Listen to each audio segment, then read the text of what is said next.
오늘 본문을 보시면 율법이라는 단어가 15번 나옵니다. 인간을 이분법으로 구분을 하고 있는데 율법이 없는 자와 율법이 있는 자 이렇게 두 그룹으로 나누고 있습니다. 율법이 없이 범죄한 자 그리고 율법을 가지고도 범죄한 자 이렇게 두 종류로 나누고 있습니다. 12절을 보겠습니다. 무려 율법이 없이 범죄한 자 그 사람도 망하고 무려 율법이 있고 범죄한 자 이 사람도 망한다. 함께 심판을 받는다는 것입니다. 율법이 없이 범죄한 자는 누굴까요? 이방인들. 그러면 율법이 있고 범죄한 자는 누굴까요? 유대인들.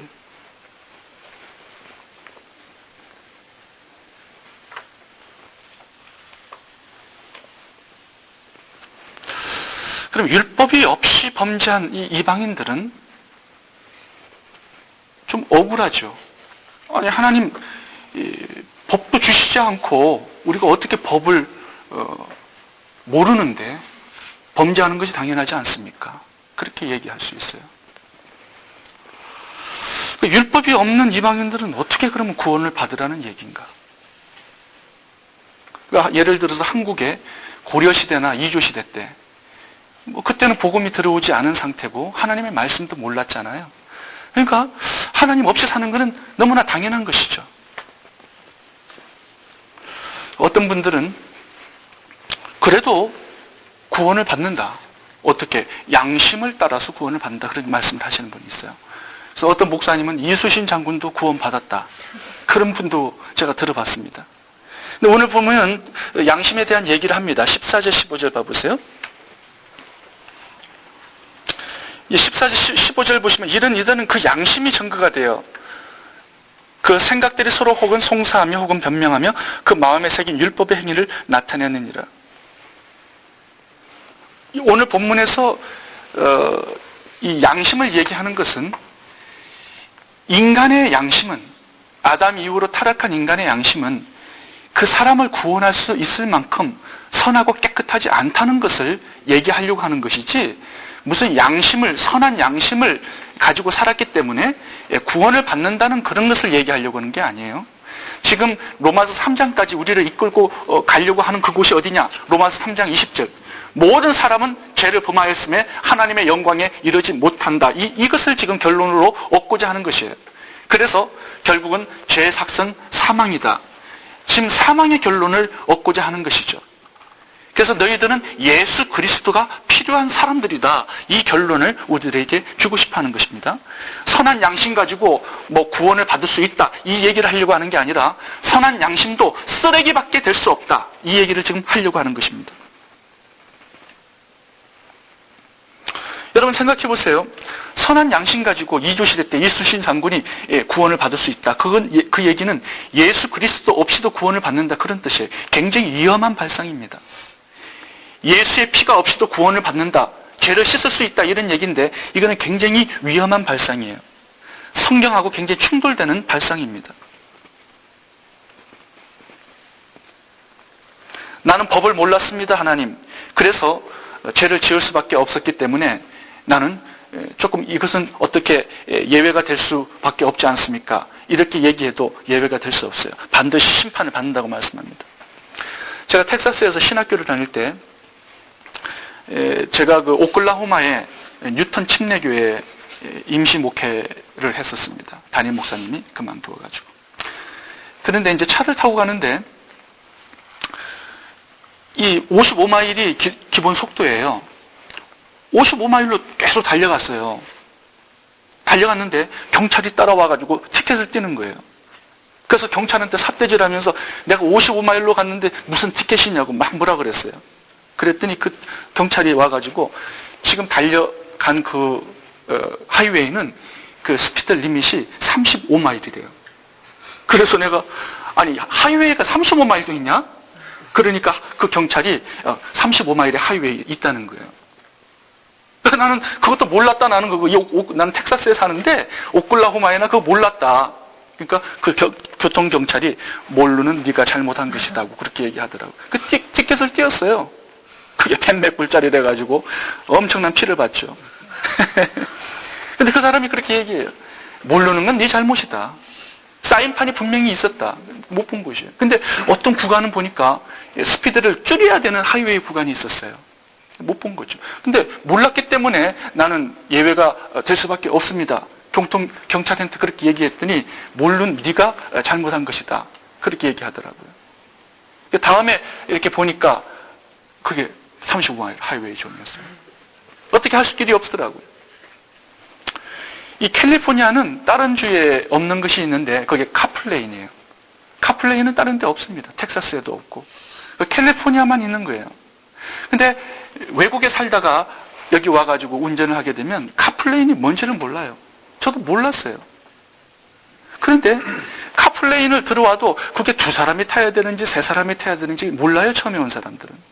그런데 일단 카플레인에 들어와가지고 경찰의 눈에 띄었다. 그 사람 잡혀가지고 250불 벌금 물어야 됩니다. 모르든 알든 그 들어간 그것이 내 고의적인 것이 아니다 할지라도 선한 양심을 가지고 살아가지고 잠깐 들어갔다 나왔다라 하더라도 들어가가지고 잡히면 250불을 물어야 돼요. 모르건 알건 그거는 내 잘못이에요. 여러분, 하나님께서 인간을 창조하시고 범죄했을 때 창세기 3장 15절부터 예수 그리스도 외에는 구원이 없다고, 예수 그리스도를 믿어야 구원을 받는다고, 심판을 피한다고, 진노를 피한다는 그 법을 세워두셨어요. 인류가 알든 모르든 예수 그리스도가 없으면 무조건 심판을 받게 되어 있습니다.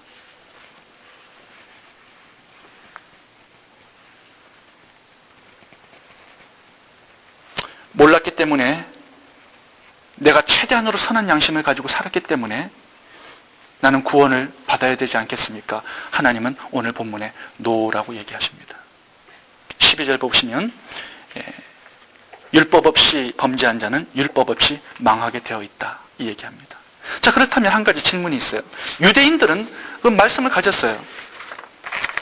말씀을 가졌기 때문에 그러면 구원을 받아야 되잖아요. 그런데 오늘 본문은 유대인이 말씀은 가졌지만 그 사람들도 심판을 받을 수밖에 없다, 이렇게 얘기합니다. 굉장히 놀라운 얘기를 하고 계신 거예요. 자, 12절 다시 보겠습니다. 최한영 형제는 12절 한번 읽어보세요. 무릇 율법 없이 범죄한 자는 또한 율법 없이 망하고 무릇 율법이 있고 범죄한 자는 율법으로 말미암아 심판을 받으리라. 자, 이것도 무슨 얘기인가? 지금 이 율법이 있는 사람들은 유대인인데 이 유대인의 특권이 하늘을 찔렀어요. 그 당시에. 율법 없는 이방인들은 완전히 개취급하고 심지어는 지옥의 땔감으로까지 얘기를 할 정도로 하나님의 말씀을 받았기 때문에, 하나님께 선택받았기 때문에 그 선민의식에 대한 특권과 그 영광, 이것이 하늘을 찔렀습니다. 그런데 오늘 본문은 율법이 있어도 심판을 면치 못한다, 이 얘기를 좀 하고 있어요. 굉장히 좀 약간 좀 혼동이 갈 수 있는 말씀을 하시는 거예요. 자, 17절 한번 봐보겠습니다. 최한영 형제는 17절 한번 읽어보세요. 유대인이라 칭하는 내가 율법을 의지하며 하나님을 자랑하며 18절 율법의 교훈을 받아 하나님의 뜻을 알고 지극히 선한 것을 좋게 여기며 19절 내가 율법에 있는 지식과 진리의 규모를 가진 자로서 소경의 길을 인도하는 자요 어둠에 있는 자요 빛이요 20절 어리석은 자의 훈도요 어린아이의 선생이라고 스스로 믿으니. 자, 17절부터 봐보세요. 율법을 의지했습니다. 굉장히 좋은 거예요. 또 하나님을 자랑했어요. 율법을 통하여서 하나님을 알았을 때 그 하나님을 매우 자랑했습니다. 18절 봐보세요. 율법의 교훈을 받았어요. 그리고 하나님의 뜻을 알았습니다. 그리고 하나님의 말씀에 좋은 것, 선한 것, 그걸 좋게 여겼습니다. 19절 봐보세요. 율법에 있는 지식 받았습니다. 진리의 규모를 가진 자, 진리의 규모를 가졌다는 것은 말씀의 훈련을 받았다는 거예요. 어릴 때부터 암송하고 이 율법에 대한 공부와 연구를 체계적으로 했던 사람들입니다. 진리의 규모를 가졌어요. 그리고 소경의 길을 인도할 만큼 말씀의 성장과 실력도 있었습니다. 어둠에 있는 자에게 빛을 보여주는 실력, 어리석은 자에게 지혜를 말해주는 실력, 어린아이의 선생이 될 수 있는 말씀을 갖추었어요. 지금 유대인들은 하나님의 말씀을 가졌습니다. 그런데도 불구하고 하나님께서는 하나님의 심판대 앞에서 그 말씀의 지식이 도움이 되는가? 도움이 절대로 될 수 없다는 것을 못 받고 있습니다. 유대인들의 잘못을 지적하는 것은 다른 것이 아니에요. 13절을 보겠습니다. 이것이 오늘 핵심 메시지입니다. 13절 김신자 성도님 한번 읽어보세요. 13절. 하나님 앞에서는 율법을 듣는 자가 의인이 아니요 오직 율법을 행하는 자라야 의롭다 하십니다. 단지 하나님의 말씀을 들었다, 지식을 가지고 있다, 그것 가지고는 구원을 받을 수 없다는 거예요. 그것이 행하지 않을 때, 행동으로 나아가지 않을 때, 삶에서 실천되지 않을 때 하나님의 지식은 쓰레기밖에 될 수 없다, 이 얘기를 지금 하고 있는 것입니다. 하나님의 말씀을 가지고 실천해야 됩니다. 오늘 본문 봐보시면 유대인들은 가졌고 자랑하고 입으로 지금 얼마나 많이 떠들어대는지 몰라요. 가르치고 선생이 되었습니다. 그러나 아는 것, 지식을 가진 것, 지식을 가르치는 그것 가지고는 구원을 이루어낼 수 없다는 얘기를 지금 하고 계세요. 21절부터 봐보겠습니다. 어떻게 살아갔느냐? 삶에서는 이방인들보다 더 심하게 살아갔어요. 21절입니다. 그러면 다른 사람을 가르치는 내가 내 자신을 가르치지 아니하느냐? 자기 자신에게는 적용하지 않아요. 도둑질 말라 반포하는 내가 도둑질하느냐? 도둑질하면서 살아가요. 22절 간음하지 말라 말하는 내가 간음하느냐? 우상을 가증히 여기는 내가 신사 물건을 도둑질하느냐? 하나님의 성전에 있는 물건을 함부로 손댄다는 거예요. 23절 보겠습니다. 율법을 자랑하는 내가 율법을 범함으로 하나님을 욕되게 하느냐? 하나님의 말씀을 가지고 행하지 않고 살아가는 그 사람은 이방 사람들보다 더 악하게 됩니다. 하나님을 욕되게 만들어요.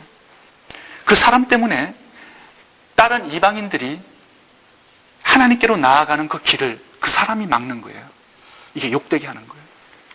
24절 기록된 바와 같이 하나님의 이름이 너희로 인하여 이방인 중에서 모독을 받는도다. 자기도 들어가지 않고 하나님께로 나아가는 이방인들의 길을, 천국의 길을 그 사람들이 차단한다는 것입니다. 이렇게 악하게 살게 된다는 거예요. 이 바리새인들도 보면 말씀은 박사입니다. 척척 박사. 그러나 행하지를 않아요. 그러니까 주님께서 독사의 새끼들아 저주를 내리십니다. 회칠한 무덤이요 이렇게 얘기합니다. 바깥에는 정말 아름답게 칠했는데 속에서는 썩고 있어요.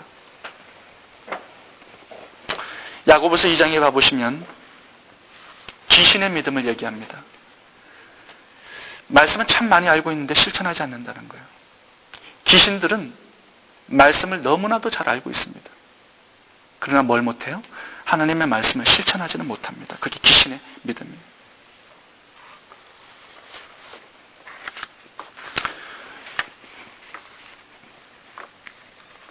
예수님께서 신약성경 곳곳에 마지막 심판 때 되어질 일들을 우리들에게 보여주시고 있는 장면들이 있습니다.